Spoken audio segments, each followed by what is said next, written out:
Fiscal deficit 2014లో fiscal deficit ఏంది అధ్యక్ష? Fiscal deficit అంటే ద్రవ్య లోటు అంటే మన ఆదాయం ఎంత, మన ఖర్చు ఎంత, దాని మధ్యన ఉన్న అంతరం ఎంత, అంటే మనం ఇంకెంత అప్పు తీసుకోవాలనేది చెప్పేది. ఆనాడు 2014లో అధ్యక్ష ద్రవ్య లోటు 1.9% మీరు మాకు అప్పజెప్పిపోయినాడు అధ్యక్ష. 2022-23లో 2.5% అధ్యక్ష, అంటే కేవలం 0.6% మాత్రమే ద్రవ్య లోటు పెరిగింది. ఇంకొక మాట నేను ఆర్థిక మంత్రి గారికి విజ్ఞప్తి చేస్తా ఉన్నా, కేంద్ర ప్రభుత్వం కింద మీద పడుతోంది. వాళ్ళు they've set a target of fiscal deficit of 4.9%. దాన్ని రీచ్ కాలేక మొన్నటి బడ్జెట్లో కూడా 5.4%కే కేంద్రం ఫిస్కల్ డెఫిసిట్ మొన్న కూడా అయింది. మనం మాత్రం 2.5%. We are in healthy shape, we are in the pink of health. మీకు పింక్ కలర్ మీద కోపం ఉండొచ్చు, the state is in the pink of health. దయచేసి దాన్ని అబాస్పాలు చేయకండి, బదనాం చేయకండి. మా ఉత్తమన నవ్వుతున్నారు పింక్ ఆఫ్ హెల్త్ అంటే. We are in the pink of health sir, we should all compliment it. అధ్యక్ష, I would like to say one more thing sir.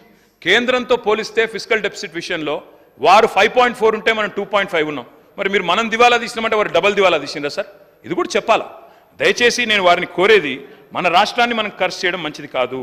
సంపద సృష్టి, అదేవిధంగా రాష్ట్ర సంపద ఎంత పెరిగిందో నేను మీకు చెప్పే ప్రయత్నం చేశాను. జిఎస్డిపి కూడా 4 లక్షల కోట్ల నుంచి 14.5 లక్షల కోట్లు ఎట్లా పెరిగిందో చెప్పాను. తలసరి ఆదాయం కూడా 1,14,000 మీరు మాకు అప్పచెప్పినాడు. 12వ స్థానంలో ఉన్నాం భారతదేశంలో. 12వ స్థానంలో పర్ క్యాపిటల్ ఇన్కంలో ఆనాడున్నాం. ఈ రోజు గర్వంగా చెప్పొచ్చు అధ్యక్ష, సిక్కిం, గోవా లాంటి చిన్న రాష్ట్రాలను పక్కన పెడితే the number 1 state in India in per capita income is Telangana. Yes, we should be proud. అవును, ఉప ముఖ్యమంత్రి గారు ఒక మాట అన్నారు, రంగారెడ్డి జిల్లాలో 9,62,000, వికారాబాద్ 1,80,000 అన్నారు. కానీ let me remind honourable deputy chief minister sir, 33 జిల్లాలు ఉండే తెలంగాణలో గత సంవత్సరం 33 జిల్లాలు కూడా దేశ సగటు జాతీయ ఆదాయం కంటే, తలసరి ఆదాయం కంటే హయ్యర్ ఉన్నాము. మన ప్రతి వెనుకబడ్డ జిల్లా కూడా భారతదేశ సగటు కంటే ముందున్నది. ఆ వాస్తవాన్ని గుర్తించండి. అదే మీరు పక్కన ఇప్పుడున్న కర్ణాటకలో 7.5 సంవత్సరాలు మీ గవర్నమెంట్ ఉండే, పోయిన 10-12 ఏళ్లలో 7.5 ఏళ్లలో ఇవాళకి కూడా కర్ణాటకలో 10 జిల్లాలు ఇంకా కూడా తలసరి ఆదాయంలో దేశ సగటు కంటే వెనుకబడి ఉన్నాయి. ఇది కూడా కావాలంటే లెక్కలు నేను మీకు ఇస్తాను, చూసుకోవాలని చెప్పి నేను కోరుతా ఉన్నా.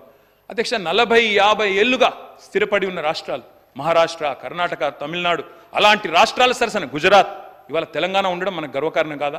వాటిని తలదన్ని మన తలసరి ఆదాయం పైకి పోవడం మనకు గర్వకారణం కాదా? మొన్న మిత్రులు అక్బరుద్దీన్ గారు అడిగారు, మీరు ఎవ్రీ ఇయర్ ఇక్కడే ఉన్నారు, 10 ఏళ్ళు ఇక్కడ నుంచే విన్నారు. మీరు ప్రతి సంవత్సరం బడ్జెట్ చూశారు. జిఎస్డిపి ఎట్లా పెరిగిందో చెప్పాం, పర్ క్యాపిటల్ ఎట్లా పెరిగిందో చెప్పాం, రెవెన్యూ రిసీట్స్ ఎట్లా పెరిగిందో చెప్పాం, అన్ని మీరు విన్నారు. శ్రీధర్ బాబు గారు, మీరు అన్ని విన్న తర్వాత ఇవాళ ఇట్లా అయింది అట్లా అయింది అని మాట్లాడితే ఇది కరెక్ట్ కాదు అధ్యక్ష. సిరిగల తెలంగాణను, లక్ష్మీ కలగల తెలంగాణను దివాలా తీసిందని చెప్పడం ఎంతవరకు సమంజసమో గౌరవ ఆర్థిక మంత్రి గారే చెప్పాలి అధ్యక్ష. నో పావర్టీ ఇండెక్స్, నీతి ఆయోగ్, అందులో ద్వితీయ స్థానం మనది. We are in second place on reduction of poverty. Is this not right? Let the honourable deputy chief minister respond. అధ్యక్ష, ఇంకొక మాట కూడా నేను చెప్తాను అధ్యక్ష. మనము దివాలా తీసినప్పుడు మనమే ఉన్నాం అధ్యక్ష. మన కుటుంబాన్ని మనమే తిడుతున్నాం, మన వ్యాపారాన్ని మనమే నిందిస్తే, మా వ్యాపారం దివాలా తీసింది, మాకు అప్పులు ఉన్నాయి, మేము నాశనం అయిపోయినాం, మాకు లోపల ఎయిడ్స్ ఉంది, క్యాన్సర్ ఉంది అని చెప్తే వస్తారా అధ్యక్ష కొత్తగా ఎవరైనా మన రాష్ట్రానికి పెట్టుబడులు పెట్టేవాళ్ళు కానీ, అప్పిచ్చేవాళ్ళు కానీ? అందుకే అధ్యక్ష ఈ రకంగా మాట్లాడడం, ఉన్న వాటిని ఇవాళ మసిబూసి మారేడి కాయ చేసే ప్రయత్నం చేయడం మంచిది కాదు అధ్యక్ష. ఇంకొక మాట కూడా వారికి నేను చెప్తాను అధ్యక్ష. Absorption capacity of state is also important. మేము గతంలో ప్రభుత్వంలో ఉన్నప్పుడు yes we have taken loans, but we have put it, we have invested in productive sectors. మంచినీళ్ళు ఇచ్చాం అధ్యక్ష, సాగునీరు ఇచ్చాం అధ్యక్ష, అదేవిధంగా ఎడ్యుకేషన్ బాగా చేసే ప్రయత్నం చేసినాం, హెల్త్ కేర్ బాగా చేసే ప్రయత్నం చేసినాం. అప్పులు తెచ్చి పప్పు కూడా తినలేదు, ఆస్తులు సృష్టించాం, సంపద సృష్టించాం, రాష్ట్రాన్ని దళసరి ఆదాయంలో భారతదేశంలో అగ్రభాగం నిలబెట్టాం.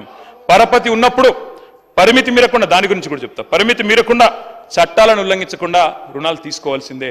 ఎఫ్ఆర్బిఎం విషయంలో కూడా నేను ప్రభుత్వాన్ని రిక్వెస్ట్ చేస్తా ఉన్నా, మీరు బేసిజానికి పోకండి, కేంద్రంతో తప్పకుండా మాట్లాడండి. ఇంకా అవసరమైతే ఎఫ్ఆర్బిఎం కొంత అడిషనల్గా ఇవ్వమని అడగండి, తప్పేం లేదు. మాకు తెలుసు ఈరోజు మీరు కూడా రుణమాఫీ చేయడానికి నానా కష్టాలు పడుతున్నారు, తంటాలు పడుతున్నారు, మేము అర్థం చేసుకోగలం, అక్కడ ఉన్నాం నిన్నటిదాకా, కాబట్టి మాకు కూడా తెలుసు.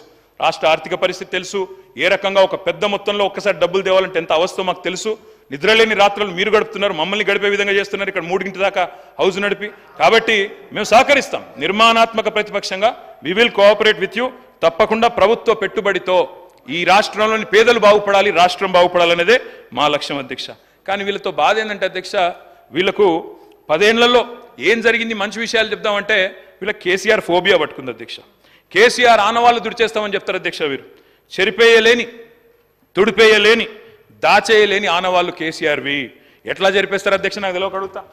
కాళేశ్వరం జలసవడిలో కేసీఆర్, కాకతీయ చెరువు మత్తడిలో కేసీఆర్, భగీరథ నల్లా నీళ్లలో కేసీఆర్, పాలమూరు జలధారల్లో కేసీఆర్, సీతారామ ఎత్తిపోతల్లో కేసీఆర్, గురుకుల బడిలో కేసీఆర్, యాదాద్రి గుడి యశస్సులో కేసీఆర్, విరజిమ్మే విద్యుత్ వెలుగుల్లో కేసీఆర్, మెడికల్ కాలేజీల వైద్య విద్యా విప్లవంలో కేసీఆర్, కలెక్టరేట్ భవనాల కాంతుల్లో KCR, command control centre heights లో కేసీఆర్, మీరు కూర్చున్న సచివాలయపు సౌధపు రాజసంలో KCR, T hub, T works, వి హబ్ సృజనలో కేసీఆర్, వ్యూహాత్మక రహదారుల దర్జాలో కేసీఆర్, అంబేద్కర్ విగ్రహ మెరుపుల్లో, ప్రపంచంలోనే అతి పెద్దదైన అంబేద్కర్ విగ్రహ మెరుపుల్లో కేసీఆర్, అమర దీపం ఆశయాల్లో కేసీఆర్.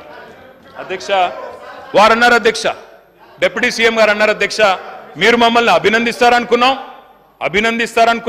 అని మాట్లాడారు అధ్యక్ష. ఇంత చక్కటి బడ్జెట్ పెట్టాం, అభినందిస్తారనుకున్నాం అన్నారు అధ్యక్ష.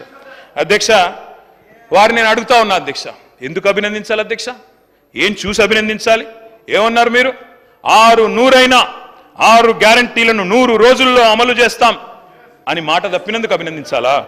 డిక్లరేషన్లకు దిక్కుమొక్కు లేకుండా చేసినందుకు అభినందించాలా? 420 హామీలను తుంగలో దొక్కి మా మేనిఫెస్టో చైర్మన్ శ్రీధర్ బాబు గారు రాసిన హామీలను తుంగలో దొక్కినందుకు అభినందించాలా? అభినందించడం కాదు అధ్యక్ష, అభిశంసించాలి, మిమ్మల్ని అభిశంసించాలి.